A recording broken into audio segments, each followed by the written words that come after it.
علی ایک چھوٹا کمزور اور خاموش سا لڑکا تھا. اس کا جسم دبلا تھا، آواز ہلکی اور خود اعتمادی تقریباً نہ ہونے کے برابر.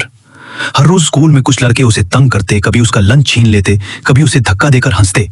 علی خاموشی سے سب کچھ سہتا رہتا، کچھ کہے بغیر. لیکن وہ دل ہی دل میں کچھ اور سوچ رہا تھا. وہ جانتا تھا ایک دن ایسا آئے گا جب سب کی نظریں صرف اس پر ہوں گی. علی نے دن رات محنت شروع کر دی. صبح کی دوڑ، اسکول کے بعد ورزش اور رات کو مطالعہ. نہ کسی کو شکایت، نہ دکھاوا، بس خاموشی سے مسلسل جدوجہد. کچھ سال گزرے. وہی علی اب بدلا ہوا تھا، پر اعتماد، جسمانی طور پر مضبوط، ذہین اور کامیاب. اب وہی لڑکے جو اسے تنگ کرتے تھے اسے حیرت سے دیکھتے اور آپس میں پوچھتے، یہ وہی علی ہے جو ہمیشہ خاموش رہتا تھا؟ علی بس مسکرایا، نہ بدلا لیا نہ کچھ کہا، بس آگے بڑھ گیا. کبھی کسی کو کمزور مت سمجھو، کیونکہ خاموش لوگ اکثر سب سے بڑی کامیابی لاتے.